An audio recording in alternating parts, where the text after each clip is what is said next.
Good morning. This is the JP Dinnell Podcast, episode 87. I am JP Dinnell, and as always, I have Lucas with me. Lucas, what's up, buddy? What's going on, man? Good to see you in the hotel. You look cozy. Hotel, yes, sir, man. Been a good week here in Virginia Beach, running FTXs with one of our big FTX clients, Groundworks. Nice. Um, Monday, we started off the classroom, half day classroom on Monday, and then full day field training exercise on Tuesday, full day training exercise today. Just got done with a little team building dinner with the FTX team. And tomorrow, doing a full day classroom of the implementation portion of like all the debrief points that they took from the FTX. And today, as we're recording, is my beautiful wife's birthday. Happy Happy birthday, birthday. Amanda. I love you. Yeah. And I'll be home tomorrow night. Nice. What's going on, man? How's your week? Busy. Dude, yeah, it's been crazy. I've had a lot of people comment in the past, I don't know, man, probably like 3 weeks since we put out that episode about helping to bear one another's burdens and like what that's Mm. like. We've had a lot of people who have reached out that one have just been really, really sweet and saying that, they're praying for my family and all of those kinds of things with the stuff that's going on with my cousin. And the other thing is how much they relate to that. We've got a lot of listeners that feel like they are that person for their family. And Yeah. today I got the opportunity to sit down with our interim chief of police here in Lake Dallas. And she was talking to me. She's the youngest in her family. And that is kind of the role that she's played. And it really has really equipped her for her job now and being an interim police chief. And she's been a police chief at a couple of other ports of call. And I just think it's interesting how much that really resonated with people. And just, huge thanks to everybody who's reached out and let me know that, they're praying for our family and understand what that's like. And I do think that there is kind of a common thread in leaders that we tend to become that in our families. Yeah. And the more that we're willing to lead and the more we see opportunities to lead, the more we step up into those roles. And I'm sure that you guys see this kind of stuff across the board, but I know especially at an FTX that with the types of trainings that you guys do, that it really begins to show itself with the people who are unsure at first and then they realize how necessary it is for them to step up, to take responsibilities, and to be willing to fill in the gaps. And so I'm just curious, on your end and your perspective, like how much of leadership in families and in organizations and all of those things has or comes from, rather, how much of leadership comes from our ability, whether innate or maybe it's felt, or just in that moment where, hey, you know what, nobody else is going to do it, I'm going to have to be the one. How much of that actually plays a part in expanding who we are as leaders and in our leadership development? I think that's massive in expanding who we are. One of the things that we actually talked about today in the debrief that Flynn and I were running, Flynn Cochran was officer in the SEAL teams. I was actually his BUDS instructor for a little bit. That's And fun. then when I went over to trade it, he makes it through BUDS, SQT, goes to the officer training program that Leif was actually running at the time. And that, that's when Jocko would come in and give the Jocko briefs to the junior officers. And he went to the SEAL teams. And, I was at Trade as an instructor when he came through. And, Flynn's a very, very intelligent individual, has some time in the fleet Navy. And, yeah, anyways, made it through Buzz, was a stud. And, in the SEAL teams, it was cool to like watch him and like guys that I knew from Buzz going through training, and then he went to Harvard Business School, and he talks about he grew up with seven siblings, Whoa. no, he was um one of seven, I believe. It's either Mm-hmm. it was him plus seven or one of seven.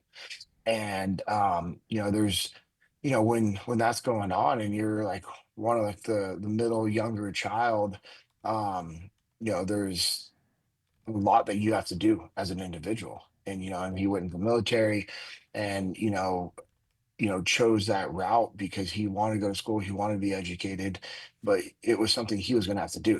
His dad was in the Navy, military income, wasn't going to be paying for college, and so he went the ROTC route. And just from what I know about Flynn, is he's picked up that burden a lot for his Hmm. family as just being that leader, and it's forced him to grow and expand. And, he went to Harvard Business School after the SEAL teams, worked at McKinsey and Co. as a consultant, came on board Echelon Front. His wife, Jamie Cochran, is our chief operations officer now. And so that was a pretty cool dynamic, having them both work there, and he's helping us build out Echelon Front. And then the client we're working with today, Groundworks, actually like recruiting him. Matt Malone, the CEO of Groundworks, says I stole him from Echelon Front. But Flynn saw an opportunity to go be a part of a growing organization that was going to be massive. It had the ability to have massive reach and impact, Yeah.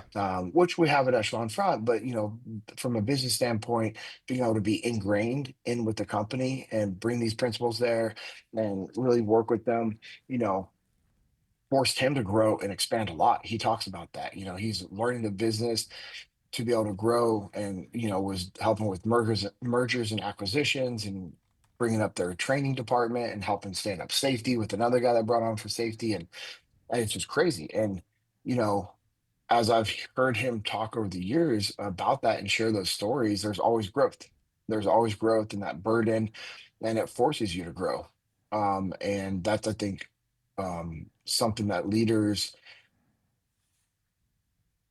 like good leaders, naturally um, start taking those things on board for their growth and their expansion.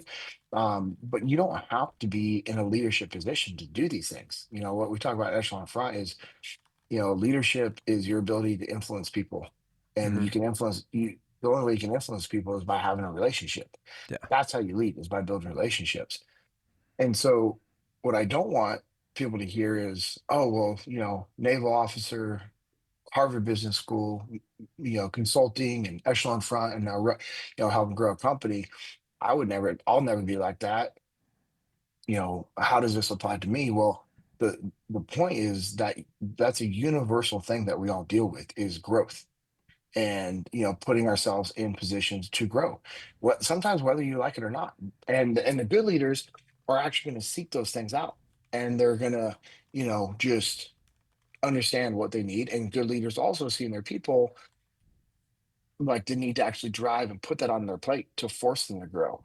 I mean, I know the story, and I've shared it before, where we were in Tasking a Bruiser, and Jocko told me to put my name on my helmet. Hmm. And he told me to put my name on my helmet so that he can find me and task me with solving problems, so that Seth, Benny, and the other leaders could task me with stepping up and leading and solving problems. And he needed me to be more aggressive with my leadership.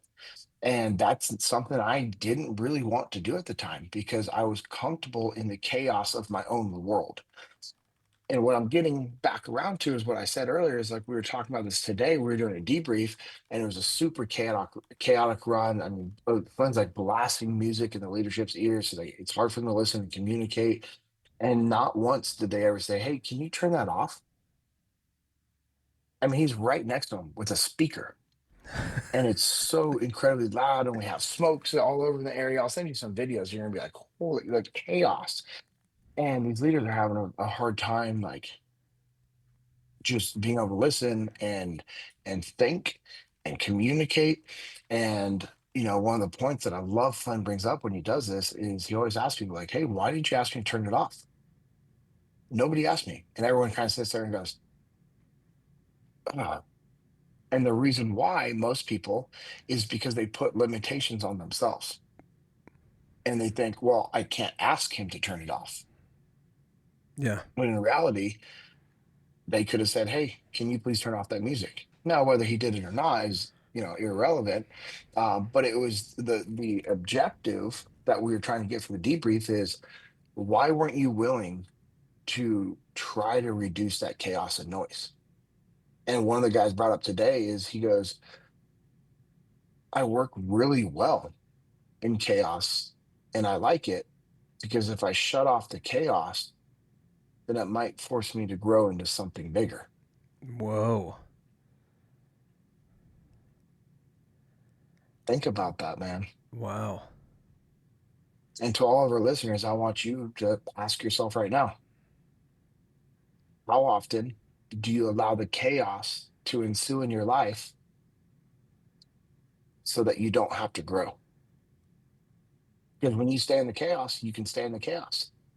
And nobody expects you to do anything more than what you're doing because you're really good at what you're doing and you're grinding it out and every single day and you're doing a good job and you're dealing with the pain, dealing with the suffering, and you're dealing with, all these things from the outside. People are looking at that and they're like, man, they're doing a good job.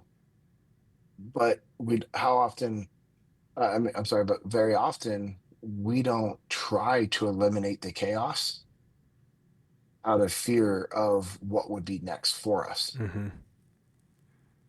And, in order for that to happen, it's going to be growth. And it was really cool because then like two other people added on to it.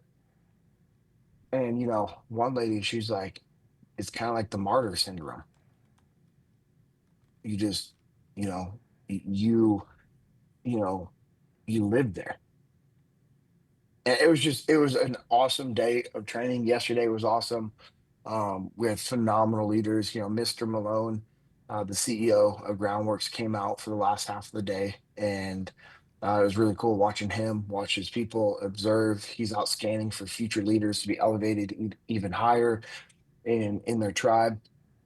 And I asked for him to share some words. I totally put him on the spot, and as to the investments that he's made into his people, like, why is that important to him and what has he gotten from it personally and professionally? And it was incredible. And I would love to have him on the podcast in the future. And Flynn and I talked about him getting on the podcast as well, since we can do the Zoom option. Yeah. And it would be really cool to listen to both of them because um, Groundworks is now, so I believe the numbers now, they were lower when I think he first reached out. I believe, because I've always said, hey, when they first started doing FTXs with us, they're doing about 44 million a year.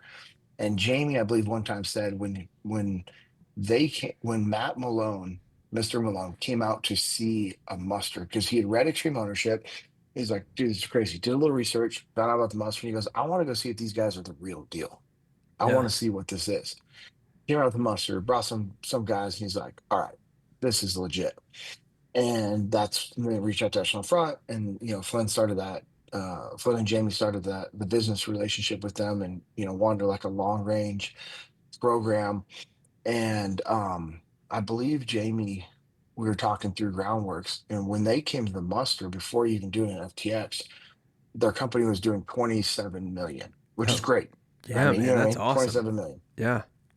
Yeah. Well, that was in 2018 timeframe, I believe. And this year they're doing 1.5 billion. Good grief, dude.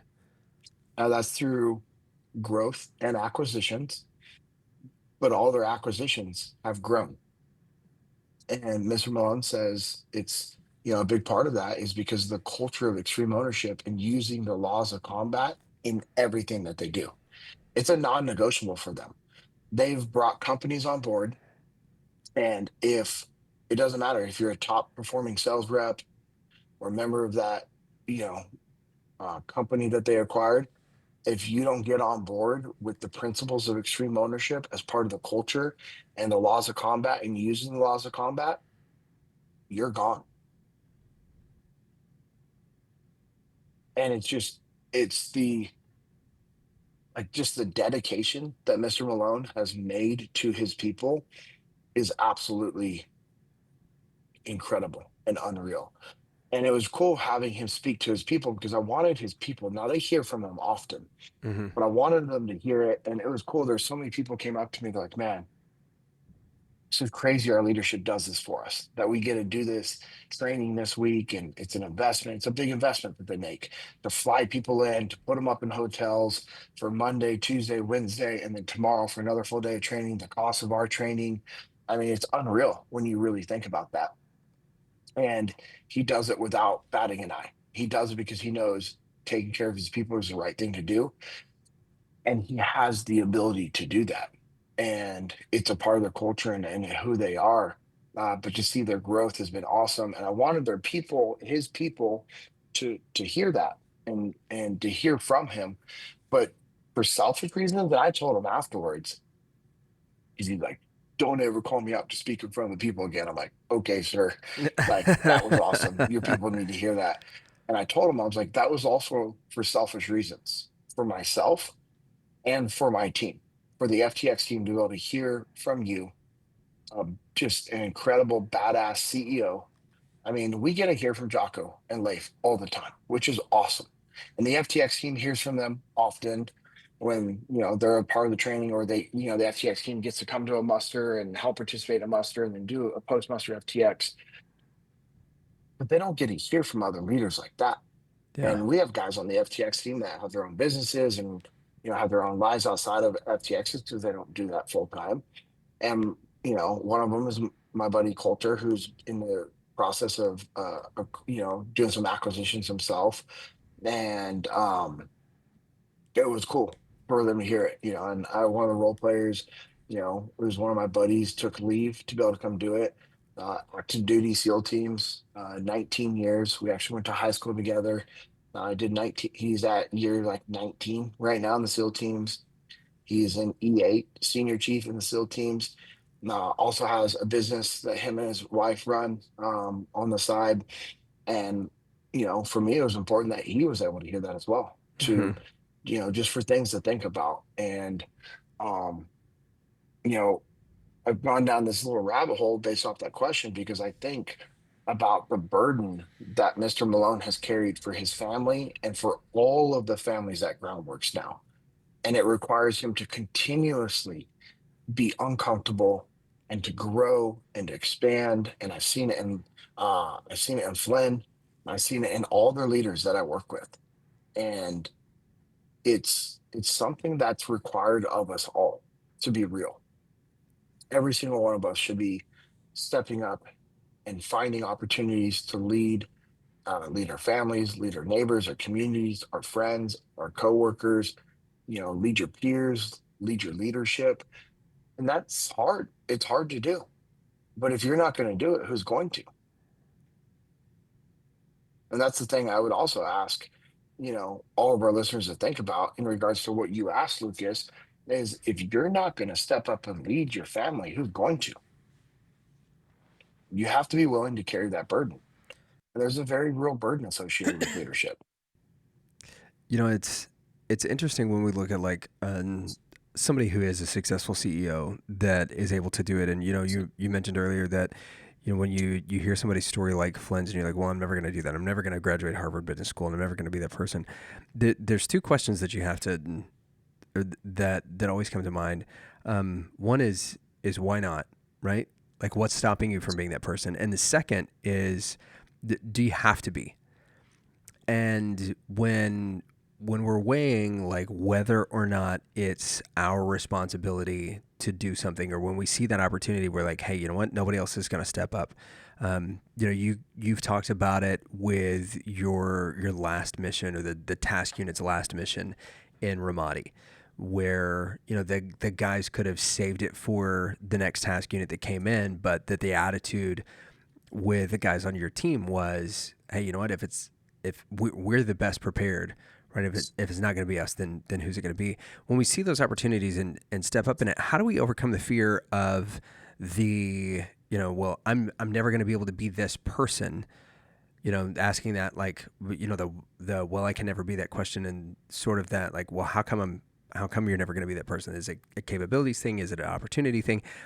How do we shift that mindset to the, do I have to be, or maybe those are separate questions, like, do I have to be in order to do this? How do we get ourselves out of this place where we're fearful of stepping up into those gaps for leadership, whether it's by self-imposed limitations or by maybe the actual limitations that we have, but looking around us, we realize, like, hey, everybody else has the same limitations. Somebody's got to do it. How do we get over that fear in order to step into those roles? You know, there's a lot of people that will say, just jump in, go all in, burn the bridges. Yeah, full send. Yeah. Burn the bridges, burn the boats, all those different like burn everything, right? No, I heard somebody say, "Oh, burn the bridges," and someone's like, "No, it's burn the boats." And that guy was like, "No, burn the bridges so you can't cross back over." And I'm like, "Guy, it's the same, like Yeah, it's the same same thing. thing." That Yeah. we're trying to like, figure out. And I think that is something that we could do.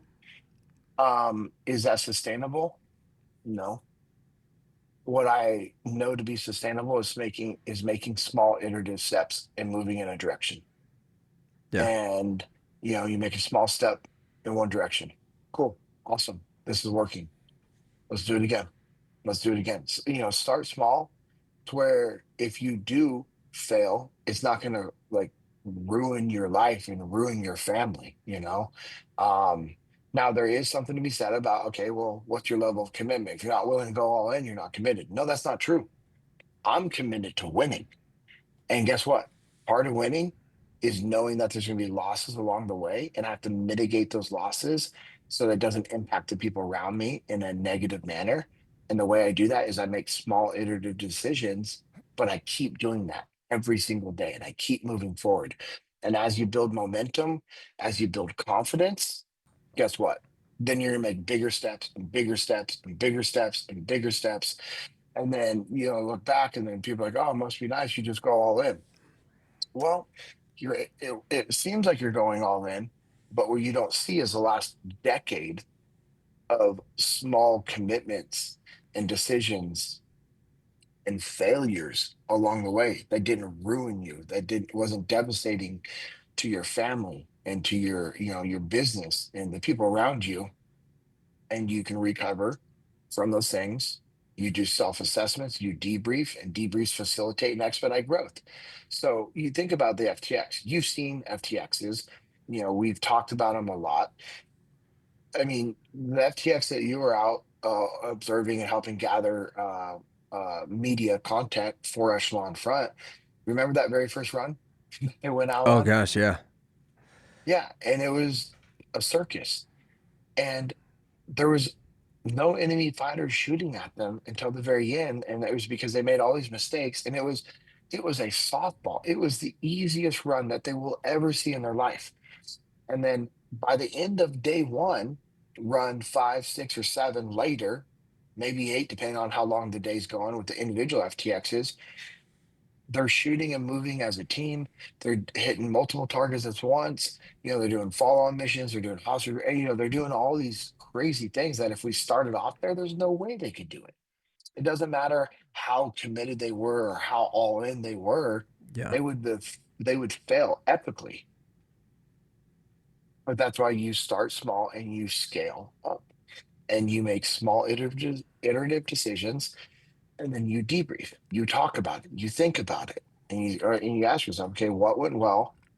What didn't go well? What lessons do we have to pass on to other teams?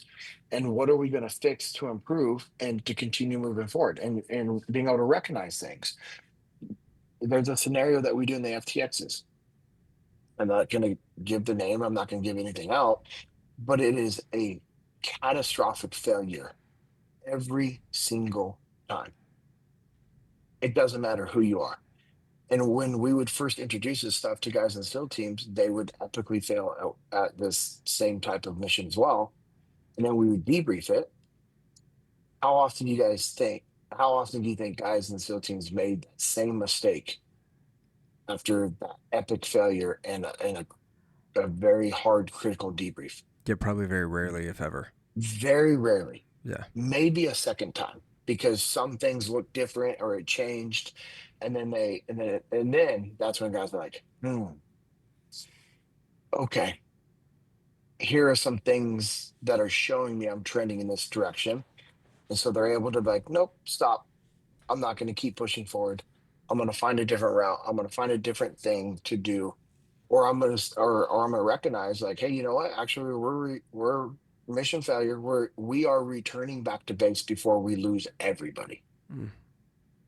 And that's what winning looks like, is when you can recognize, oh, if I keep pushing forward, I'm going to get everybody killed and I'm going to lose. All right, let's take these minimal losses. return back to base, get some new intel, some new assets, regroup, come up with a new plan, seek some leadership and guidance from outside sources or from the leadership, and then let's go out there and let's go fight again. Yeah. Another mission. Let's go.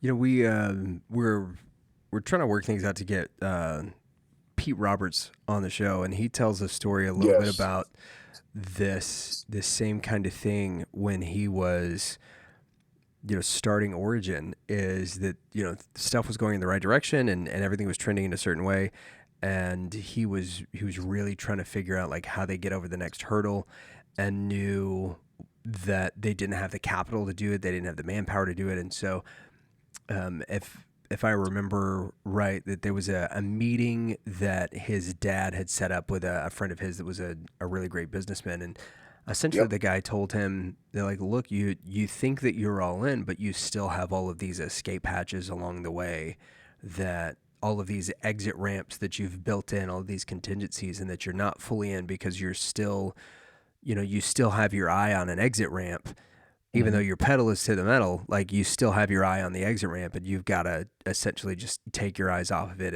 and go.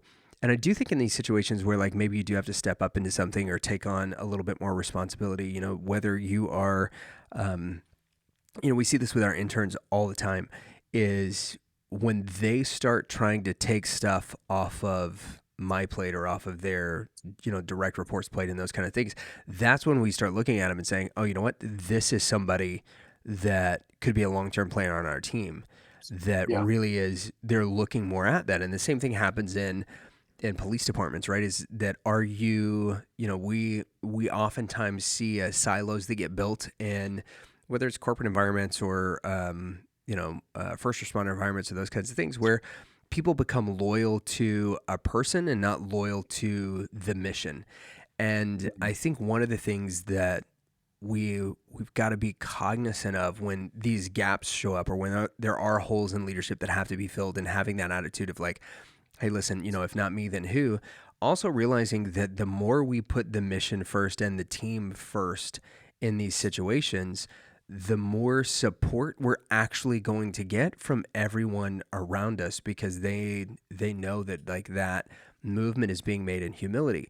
And yet, that's one of the most difficult steps to make, is a move into humility, because there is a lot of lateral peer pressure when someone tries to make a move to step up and to better themselves, or to step into a gap. And so I guess the next kind of phase of this, particularly like not just when we're talking about um, within organizations, but also like within our families. So when we do like step up into these places, there's these dynamic shifts that happen, because, you know, the when we step up into leadership, the people who are in leadership at that level, whether it's, you know, a super high level, whether it is, you know, just the next level up, or whether it's in our families where we're now stepping into a gap where we aren't normally there, like there's dynamic shifts in those relationships, there's dynamic shifts in the relationships with the people above us, there's dynamic shifts in the relationships with the people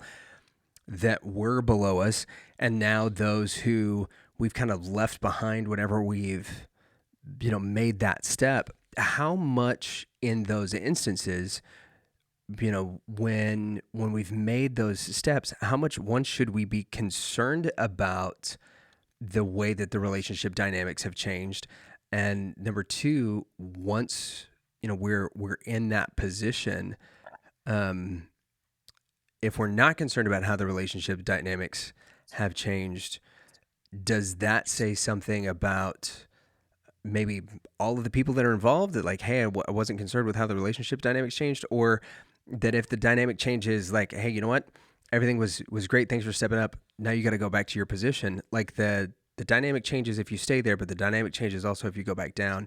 How much we should we concern ourselves with those dynamic changes, and how should we navigate them? Um, well, there are going to be shifts. I think you should be mindful of those shifts. But if you're seeing those shifts and all of a sudden you're just worried, uh, I think that could be a bad thing because now you know, that can throw you off focus, and then you start questioning yourself, you question the motives, you question, is it worth it, should I keep doing these things? So you really have to evaluate like what's worth it to you. And like I don't care who you are, it's going to happen to all of us. There are going to be shifts in relationships. uh Things are going to change. Friendships that you thought you had aren't going to be there forever. The one that you should focus on is your family, and Mm. making sure that that doesn't shift in a negative manner, and it Yeah. should be shifting and trending in a positive direction. And if I have some sort of business relationship or partnership with someone or some organization, and it's adding stress to the point where it has a negative impact on my marriage, my family, I'm seriously diving into that, analyzing that, and asking myself, like, what can I do to fix it? And then if it's nothing that I can do to fix because it's who that person is or who that organization is, I'm breaking ties. Yeah. And some of them might be just straight severed, and you're going to know it. And others are going to be slow, iterative steps back to see how they react and what their intentions are. And if I can recover that friendship by creating some distance in that relationship, I'm going to do that for sure. But there's times to cut ties completely, and there's times to step back, reassess, reevaluate, rebuild, and get back into it again. I do want to, before we dive into this deeper, want to go back to the whole going all in thing. Hmm. So what I said can be taken two ways. And the way I want it to be understood and received, and that's why I want to reiterate what I said and maybe change how I said it so it's received the right way, is going all in, having that mindset. Yes, it's great. It's important. But when you're reckless with it, that's what Mm. I should have said. Yeah. When you're reckless with it, now you're just being stupid. You need to be calculated. And like Pete, yes, what that guy said was 100% right. You're not all in because he's looking for exits. And what I'm cautious about, encouraging people just to go all in and burn the bridges and burn the boats type of thing, is people will do that with no plan in place. And it's the whole bravado, just egotistical, like, man, I'm burning all the boats, I'm going all in. Ma- I don't have a plan, but you know what? That's what we do. That's what people do. Look at what all these phenomenal leaders have done. Yeah. Yeah, but they were putting in the work every single day. They were calculated. They were intentional. They're making small iterative decisions. And as they made more and more of them, they got bigger and bigger and bigger. And then it seemed like they're making these massive steps forward. But then what they don't look back to is the small steps of like, all right, hey, what are we going to do today? Like, Andy Frisella and, his partner Chris, when they started supplement superstores, they're sleeping on a piss stained mattress in the back room. And they both had other jobs while they're building a business. But guess what? They both had other jobs while they're building the business. So if somebody was to look at that and be like, bro, you're not all in. You had another job. You weren't all in building the business. No, he was all in. And in order to be all in to build the business, he had another freaking job that allowed him to focus all of his other time and energy into building that business. Yeah. And most people can't do that. They won't do it. I look at guys like my dad who legitimately worked two full-time jobs multiple times when we were kids, putting in 100 plus hours a week at a minimum. People talk about it. They don't know what that's like. They don't do, they can't do that. Amanda's dad, 2 to 3 jobs at a time, just like my dad, 2 to 3 jobs. My dad did it. My father-in-law did it. Andy Frisella was doing it. You look at the amount of time and energy Jocko and Leif have put into building Echelon front. It's freaking, you know, that's all in, Yeah. is doing other things that support your actions to build something else. But people most of the time don't have the mental fortitude, which is fine. Actually, I'm not being negative. It's about knowing your limitations and knowing that if you can't put in 80 to 100 hours a week while you're building something, then you're not meant to build. I'm not saying I am. This is for what I've learned from leaders that have companies that are worth hundreds of millions of dollars and billions of dollars. That's what they're doing every year. I'm learning from those guys. Yeah. I'm not building anything massive other than what I do at Echelon Front. What I my limited um um just time that I knew I would be able to commit to Little Calico. It was like, hey, cool, I can invest into it. This is what I can help with, but here's my limitations. On the path, same thing. Jesus and Jiu-Jitsu. I would like to think I was very upfront with that. Everybody like, yes, I love this. I want to be a part of this. I'm not going to be I can't be a part of everything. I can't be at every recording. I can't be at every event. I'd love to. That's why Isaac is a phenomenal president because he's able to do that. And that's why you do what you do, running your church and running your other businesses and the podcast. You're putting in 90, 100-hour weeks with little kids, which is crazy. And a wife that still loves you, Yeah. which is crazy, That is the crazy part for sure. But but what I'm saying is this is also not a negative thing to any of our listeners that aren't doing those things. Like, be content with who God designed you to be and what you want to do and what you're capable of doing. Desire and capabilities are two different things. And so while we have the desire to push us forward, we also have to be doing things every day that increase our capabilities.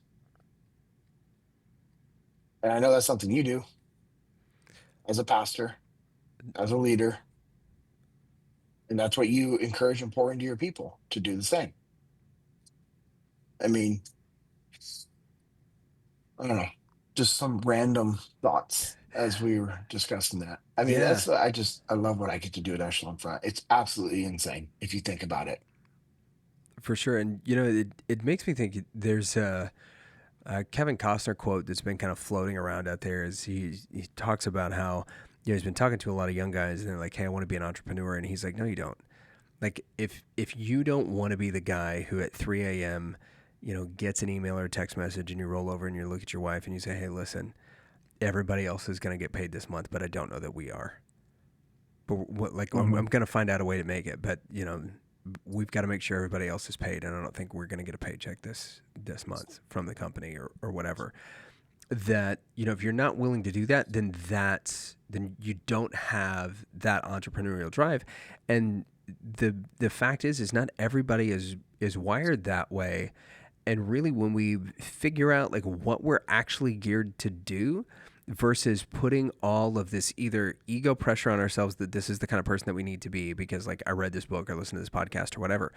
And so like, yeah, I'm fired up about doing this. And then you realize, hey, I'm not this kind of person.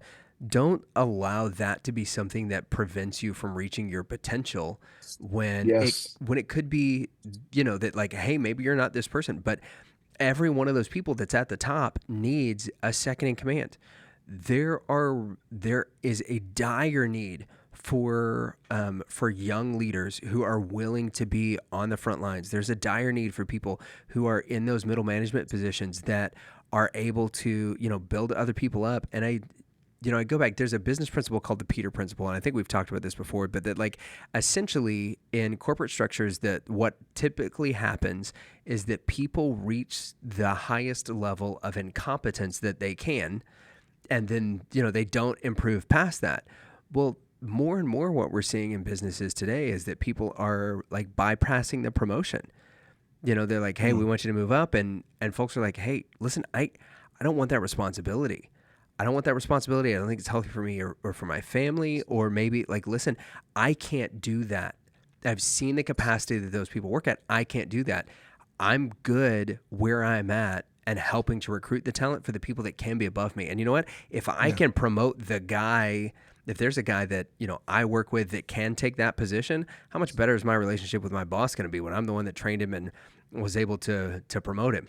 It's kind of one of those things too, that you have to weigh those types of things, because there's a lot of those guys, and we see this a lot in, I don't know how often you saw it in the military. I've got some cousins who served and that were solid like E6s, E7s, and time and time again just didn't reach that next thing. But their careers, they helped a lot of guys to reach E7 hmm and E8.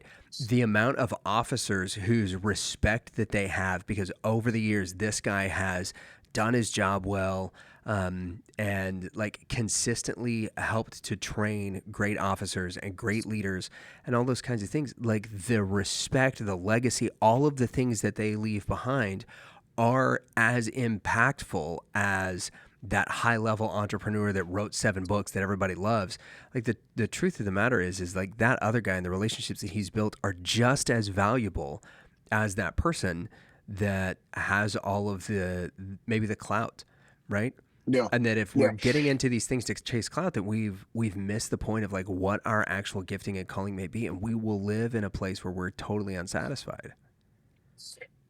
Yeah, absolutely. And and there's a few ways we can go with that. I'm gonna Yeah, just open a few doors and then we can kind of go wherever we want. yeah, One, why some people don't want to grow as leaders is because they don't, one, feel like they're capable because they don't have the leadership above them that's actually going to develop them. And they recognize, oh, like whether it's conscious or subconscious, they're like, like I actually don't want that spot because I'm not going to get the support, I'm not going to get the training, and I'm going to fail. I've legitimately heard people tell me that yeah. in companies that I've worked with. They did not want to move up the chain of command because they didn't want the burden, because they said they would not be supported and they would be just another person to take the blame. That is a cultural problem that organizations have. The other door that I like that you talked about is being capable at the highest level for what you want to do and that you can do and be the best version of who you are. And to me, it reminds me of something that Chris Lerma and I were talking about. Um, it's about providing value. Like that's what we should be focused on. Because people are like, "Oh, become undeniable." You know, and I remember when I said that, he goes, "That's a lie from the devil." And I was like, "Oh, hmm." And it was an ego thing, being undeniable, because I didn't see my value and I didn't see myself the way God looks at me, Mm, as his son.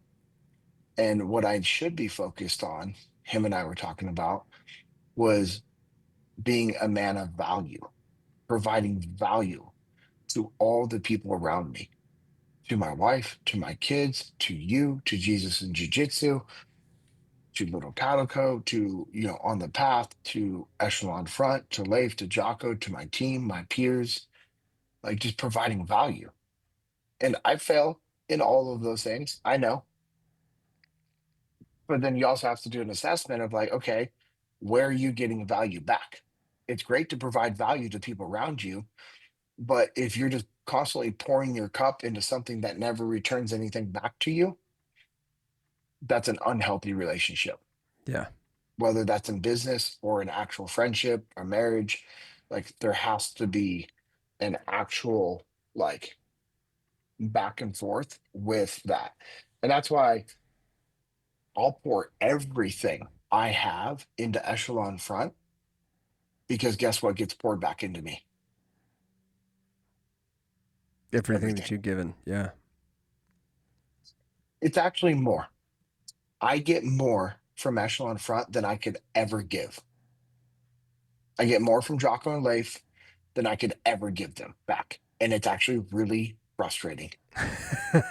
I get more from Dave and Jamie, the other executives, than I can ever give them. And sometimes it really pisses me off. I get more back from Cody than I can give to him. I get more back from the FTX team than I could ever give these guys. It's the same thing with Josh, like what he does at Echelon Front and with what we do on the path. That guy is giving, giving, giving, giving, giving. I mean, he's always pouring in.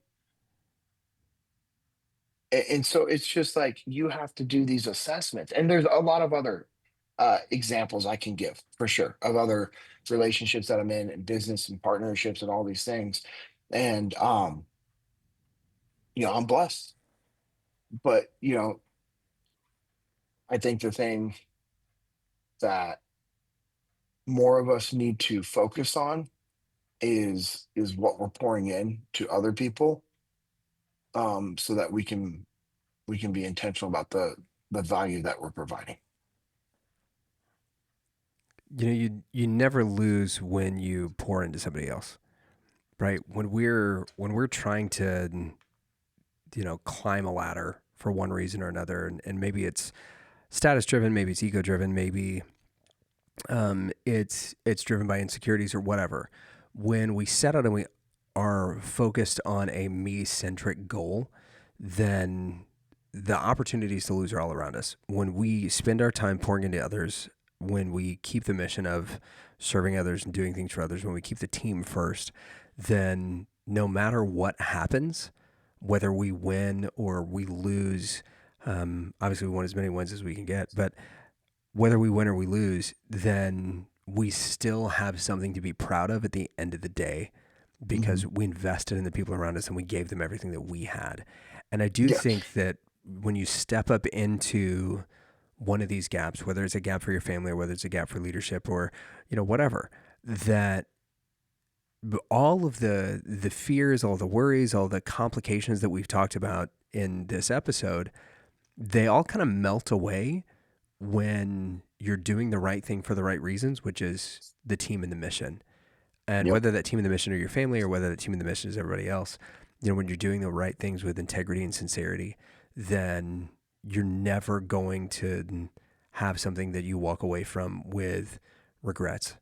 Maybe some things you could have done differently, right? You might have some things in the debrief that you Yeah. got to work on, but you'll never walk away wishing that you hadn't done it. Instead, it'll be something that you can be proud of, win, lose, or draw.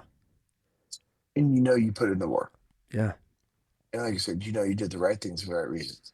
I was talking to somebody and having some relationship problems, and they were just trying to make it work, trying to make it work, trying to make it work. And they had done all of these things, and a lot of things had happened to them that just wasn't right, wasn't fair.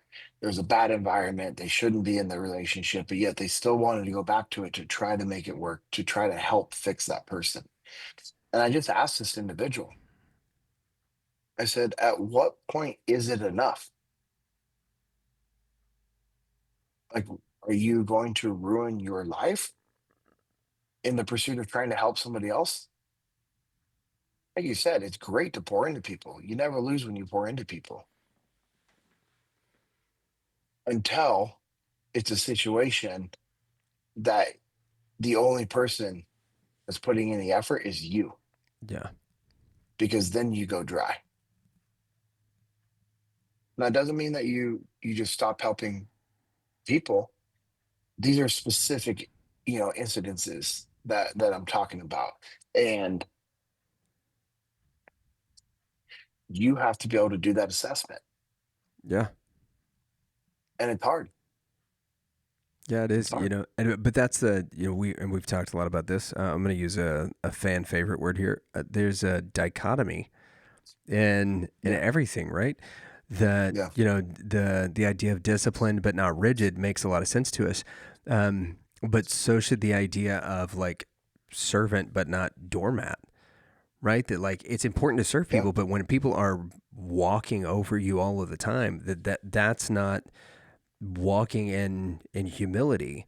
That there's now something there where you're allowing yourself to be taken advantage of to a length where like now you're being abused, and Yep. you got to figure out how to walk that path too, and saying like, hey, no, like this is where the line is, because there's self-respect that's part of this, and you have to realize in those relationships that, hey, you know what, you can't trust this person, they don't have respect for you, they're not taking care of you, then they probably shouldn't have influence over you. And it's the whole like relationship, the 5 points of relationship that we talk about in reverse, that when you're recognizing those things of saying like, hey, you know what, this is a relationship that is not really a relationship. Why am I trying to Hmm. fix this person, or why do I feel the need to be subservient here, and what is the goal here, and is this something that's really helping me or my family or my career move forward? And if not, then doing another honest self-assessment and saying, hey, you know what, where does the boundaries on this need to be, where does my focus need to be in order to make it happen? And that, dichotomies across the board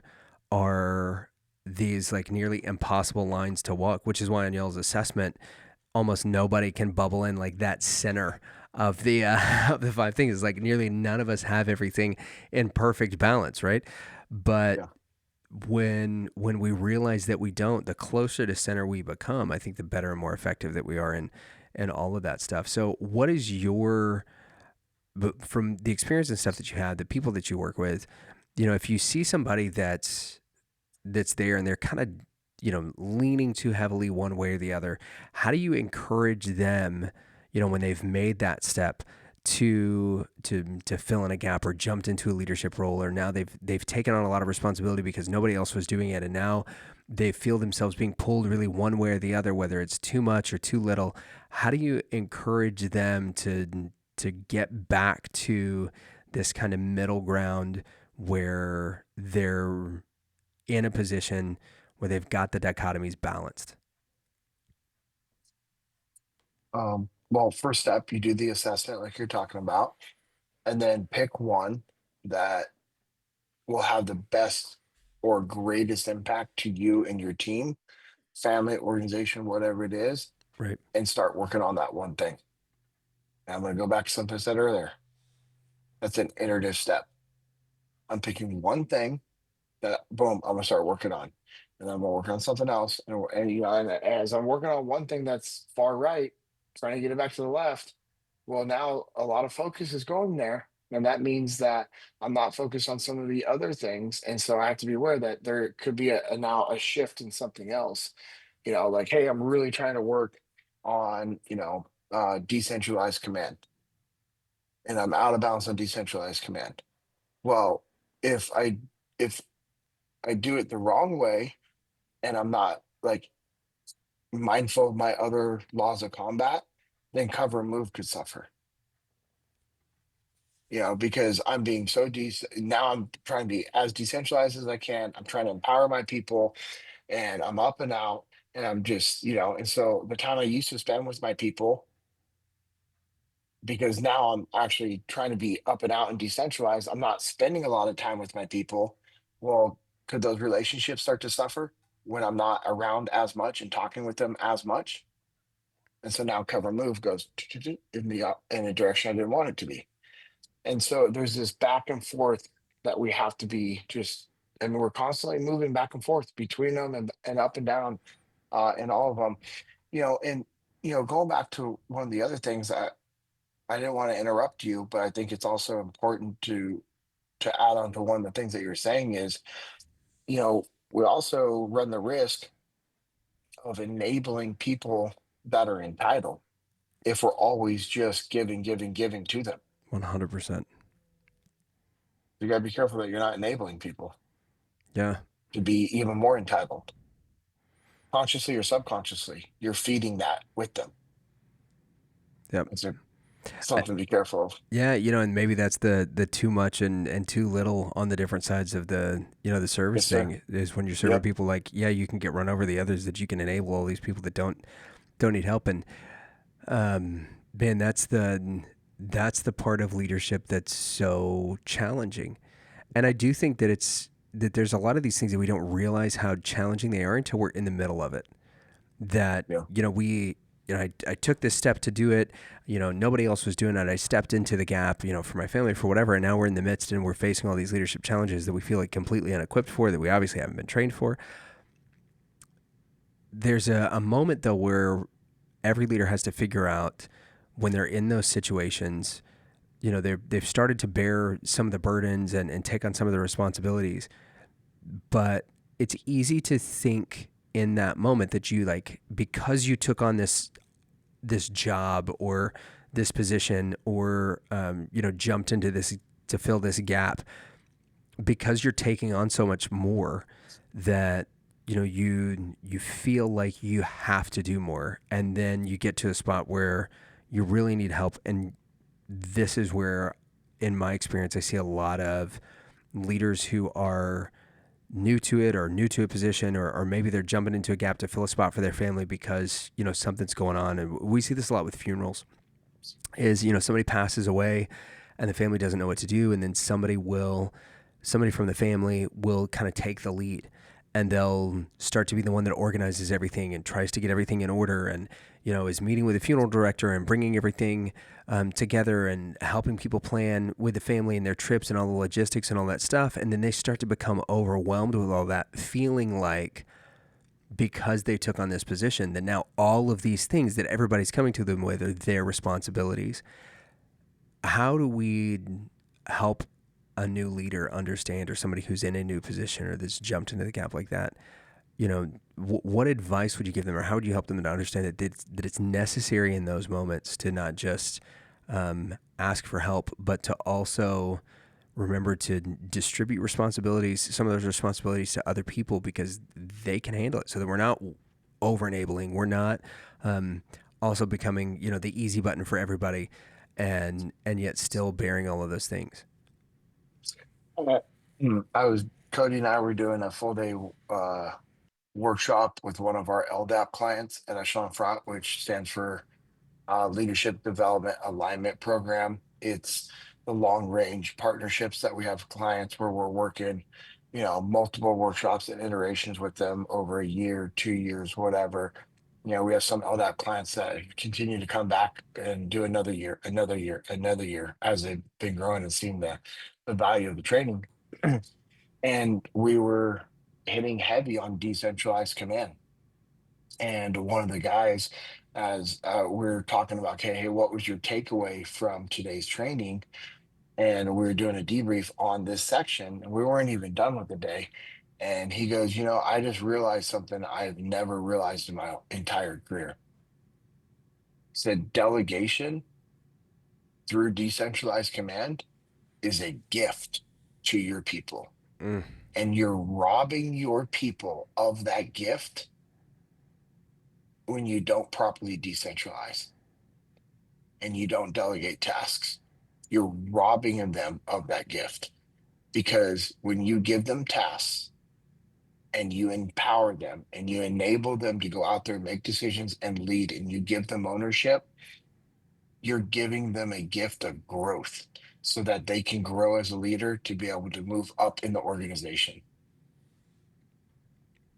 And so I was sitting there thinking about that. I'm like, man, that's pretty epic, man. I told him, I was like, hey, I'm going to steal it from you. I'll give you credit for the first couple of times, but the rest of the time it's going to be mine, man. He Yeah. just started laughing. But you know, that's why decentralized command is so important, is empowering the people around you. Because when you don't do it, when you don't delegate, you're actually robbing them of a gift that allows them to grow and be a better version of who they are. Yeah, man, that's such a good word, dude. It's one of those things that we never think of. We only think of the responsibility. I said we seldom think of. We think of the responsibility, not the opportunity. Hmm. Yeah. Yeah. Yeah. And, you talked about asking for help. I mean, I think asking for help is a skill set, like everything that we Yeah. teach at Echelon Front. Leadership is a skill set. Building relationships is a skill set. Detaching is a skill set. Decentralized command is a skill set. Communication is a skill set. Um, you know, and asking for help is a skill set, and that comes with confidence in your um, value and the relationships that you have. And but here's the thing: if I'm not focused on building really good relationships with the people around me, how comfortable do you ever think I'm going to be to ask for help? Yeah, it's going to be really hard. I'm probably not going to do it. If I don't have a good relationship with you, Lucas, what's the likelihood I ask you for help? You, zero. If we don't have a good Yeah. relationship, the likelihood that you ask me for help is zero. Yep. And if you and I don't have a good relationship and we're working together and I need help and I'm like, hey, Lucas, I need help, but you and I don't have a good relationship, what's the likelihood that you make me a priority? Pretty low, man. Yep.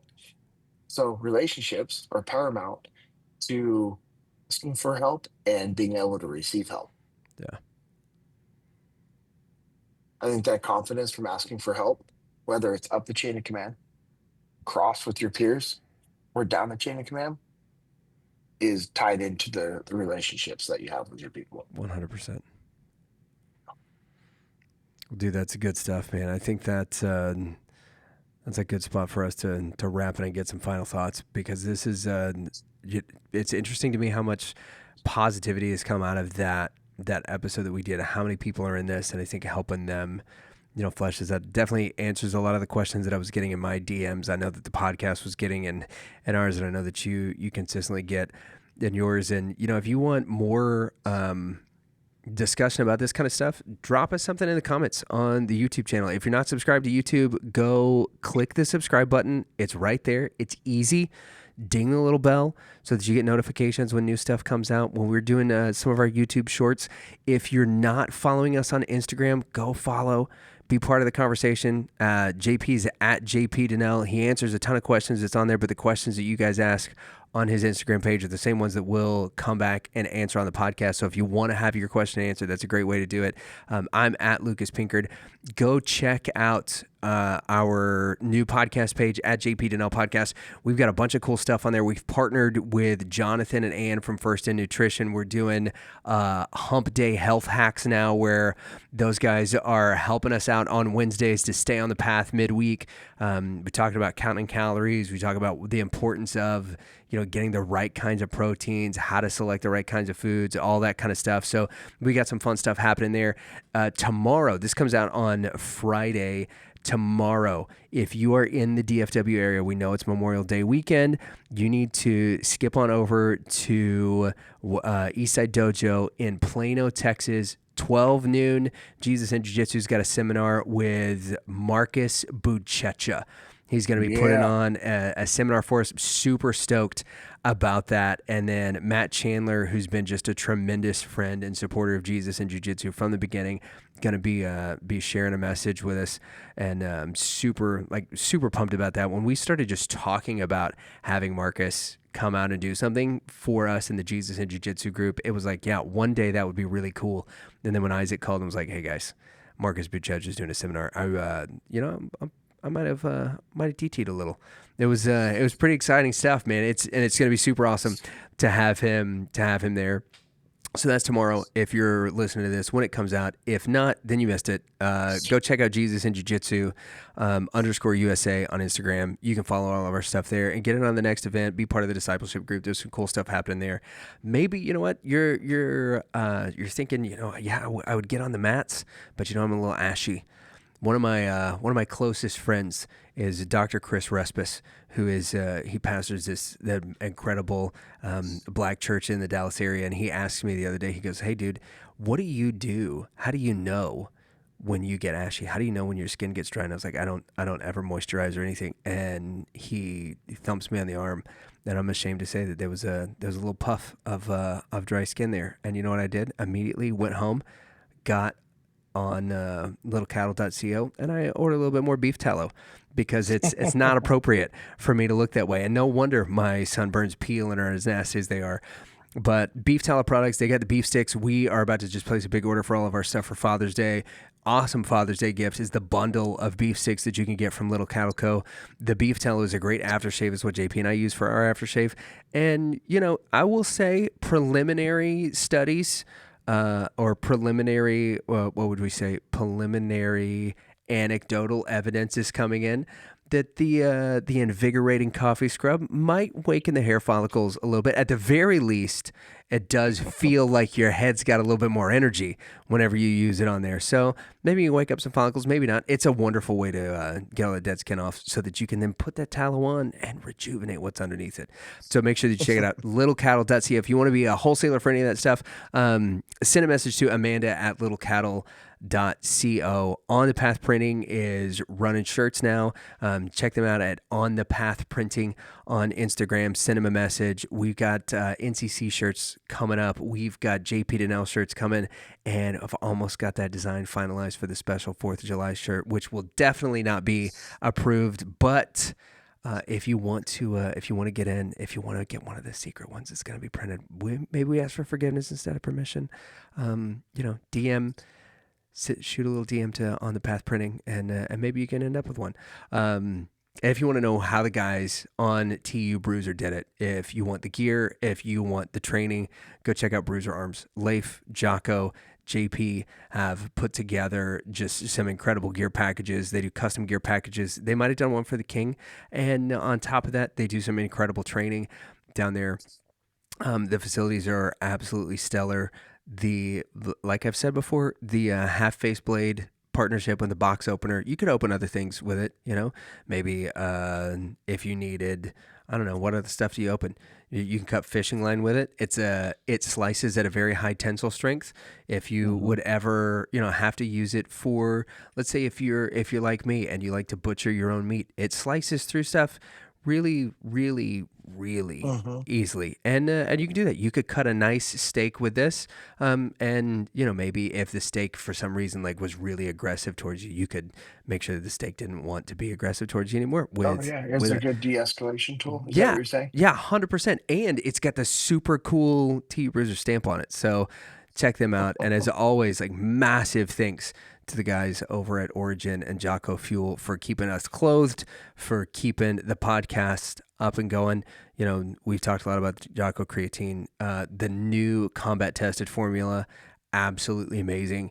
It's actually cut down on the amount of the stuff that you've got to take per day, but it somehow has gotten better in its formula.